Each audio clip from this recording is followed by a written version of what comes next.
로서의 고민이 있는 것입니다. 고민이. 이걸 어떻게 할 거냐. 북한은 2차 핵실험을 했어요. 2차 핵실험의 폭발력은 3년 전에 있었던 핵실험보다도 상당히 폭발력이 증가를 해서 이제는 북한은 핵무기를 가지고 있다는 것을 확실하게 우리가 전제를 하고 문제를 세워야 됩니다. 북한이 가지고 있는 핵폭탄이 서울 상공에서 터지면 몇십만 명이 죽습니다. 1945년 8월 6일에 히로시마에서 떨어졌을 때 7만 명이 죽었어요. 그때 히로시마 인구는 50만 밖에 안 됐습니다. 1000만 명이 사는 서울에 핵폭탄이 터질 때 어떻게 되느냐. 그런데 이렇게 북한이 핵무장을 했다 하면 이런 주장을 하는 사람이 있습니다. 아니, 미국도 소련도 프랑스도 다 핵무기 가지고 있는데 북한이 핵무기 가지는 게 뭐가 나쁘냐. 이렇게 주장을 하는 사람이 있습니다.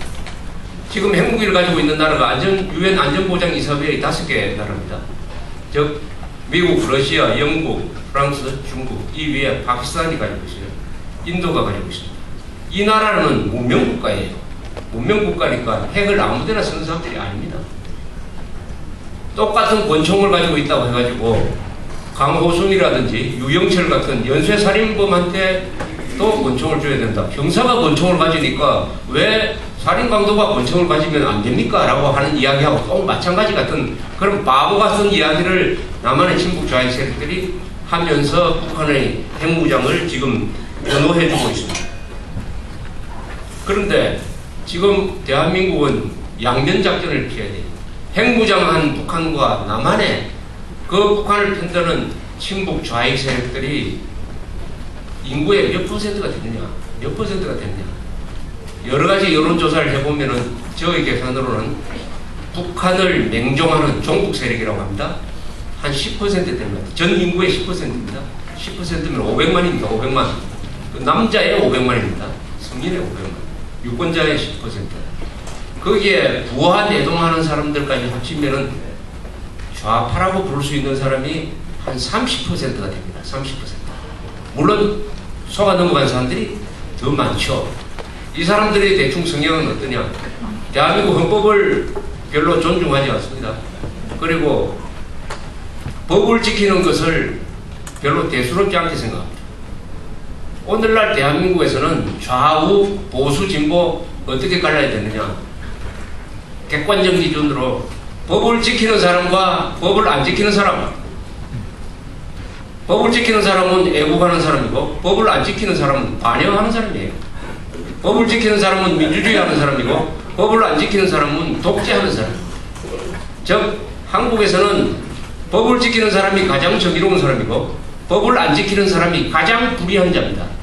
이미 민주화가 되었기 때문에 한국에서의 가장 중요한 판단 기준은 법을 지키느냐 마느냐인 것입니다. 그런데 남한의 친북 좌익 세력들과 거기에 영향을 받은 사람들은 법을 안 지킵니다.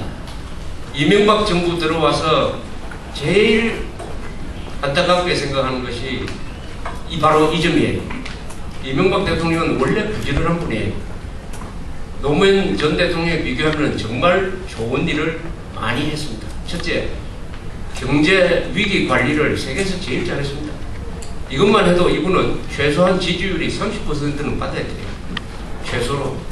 그 다음에 남북 관계가 노무현 정권 때 아주 헝클어졌던 남북 관계, 한미동맹 관계가 정상화되었습니다. 특히 한미동맹이 정상화됐어요.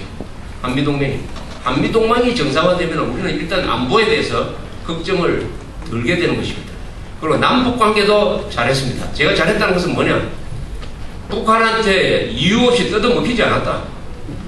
그전에는 연간 10억 달러의 돈과 물건을 계속 갖다 바치고도 서해 사태 때 얻어맞듯이 계속 얻어맞았어요. 갖다 바치고도 고맙다는 이야기 듣지 못하고 수시로 얻어맞았다. 그러나 이명박 정부 들어와서는 지금까지 한 푼도 뜯어먹히지를 않았다. 아니, 북한한테 줄 수 있습니다. 북한한테 누구한테 줄 수 있느냐? 북한 주민한테 식량, 의약품, 비료 줄 수 있어요.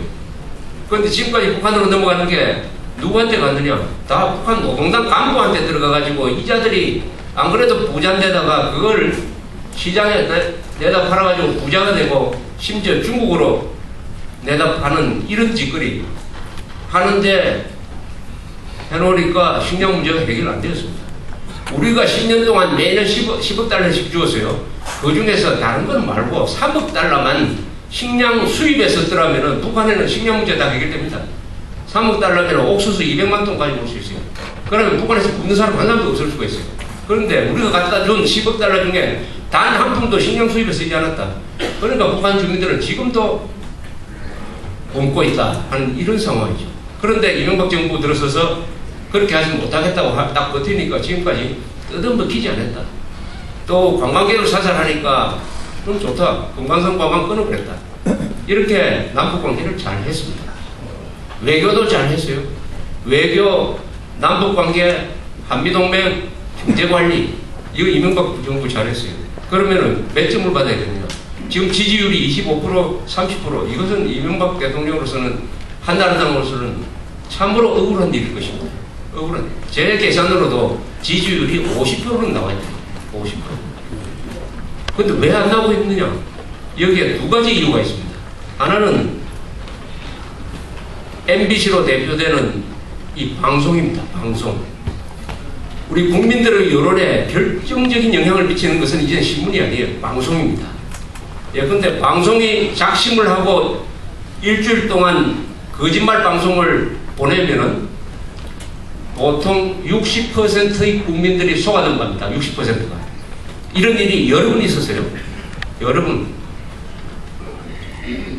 최근에 일은 언제나 작년 미국산 쇠고기 가동 때 미국산 쇠고기 는 세계에서 가장 안전합니다. 미국산 쇠고기는 지금까지 117개국이 수입해서 먹고 있는데 단 한 사람도 미국산 쇠고기 먹고 인간과학병에 걸린 사람은 한 사람도 없어요. 한 사람도 없어요. 그런데 MBC PD 수첩이 미국산 쇠고기는 먹으면은 인간광우병에 걸릴 확률이 높다. 특히 한국인들은 체질적으로 인간광우병에 걸릴 유전자를 갖고 있다. 이런 식으로 완전한 거짓말, 조작, 왜곡, 과장 방송을 하고 그것을 MBC PD 수첩이 겉들이고 신북 좌익세력들이 인터넷을 통해서 알리고 정교조, 민노당, 민노총, 나중에는 민주당까지 거기에 가세를 해가지고 촛불남동이라는 이 판을 벌리니까 우리 국민들 60%가 그때 여론조사를 하면은 미국산 쇠고기를 먹으면 위험하다 하는 대답이 나왔습니다. 60%가 속았어요. 그 속게 만드는 위력을 가지고 있는 것이 이 방송인 것입니다. 따라서 이 방송이 이명박 정부가 잘하고 있는 것은 별로 이야기하지 않고 사사한 건 트입 잡아가지고 이렇게 씹어 돌리니까 지지율이 올라갈 수가 없어요. 그리고 나라가 제대로 될 수가 없습니다. KBS, MBC, SBS 차이가 있지만 다 같이 돌아가요. 이 사람들의 보도에서 특징은 법을 지키려는 사람보다는 법을 부수는 사람 편을 들어요. 경찰보다는 불법 시위자 편을 듭니다. 여러분 요새 텔레비전에 보시면 상용자동차에서 복면을 한 사람이 여기 볼 베어링 같은 거, 쇠조각 같은 것을 새총으로 이렇게 당겨서 쏘는 거 보셨죠? 그거 정통으로 맞으면 죽습니다. 죽습니다. 자, 그래서 복면으로 시위하지 못하도록 하겠다 해가지고 집회시위법을 개정하려고 하니까 이 세력들이 전원 다 반대하고 있습니다. 아니, 시위에 나온다는 사람들은 당당하게 자기 얼굴로 시위를 해야지 왜 복면을 하고 나옵니까? 인간이 복면을 한다는 것은 그 마음속에 뭐였습니까? 부끄러운 것을 감추겠다. 지금부터 내가 나쁜 짓 하겠다는 거 아닙니까? 아니, 나쁜 짓 안 하면 왜 복면을 하고 나옵니까? 그래서 복면 시위를 하면은 이것은 불법 시위로 인정을 하고 해가지고 다 잡아가는 데가 많아요. 그런데 복면 시위를 금지시키는 법을 만들겠다고 하니까 다 반대합니다. 며칠 전에 제가 광화문에 택시를 타고 가는데 바로 제 앞차에 지프차에 확성기를 달고 미국 대선을 앞을 지나가면서 뭐라고 하느냐, 양키 물러가라. 남조선 주민, 남조선이라고 했어요. 남조선 주민 여러분, 우리 민족끼리 연방제 통일합시다 라고 선전하고 있었어요. 그 차가 어디로 가느냐고 쫓아가 보니까 광화문을 한 바퀴 돌고 정부 종합청소로 돌아가더니 몇 바퀴 도는데 어떤 경찰도 그것을 제지하지 않았습니다. 드디어 대한민국의 한복판에 공산화 혁명을 주장하자는 자들이 박성기를 들고 돌아다녀도 경찰 손은 안 돼요. 경찰 손을 들고. 국가보안법이 살아있는데 경찰이 법 집행을 하지 않는다. 이런 사태가 왜 일어나느냐. 바로 법 집행을 하면은 언론, 특히 방송이 들이닥쳐가지고 마치 강경 진압을 한다든지 과잉 진압을 한다, 인권 탄압을 한다 이런 식으로 하니까 경찰까지 이제 속이 들어가지고 불법과 경찰이 동등한 수준이다.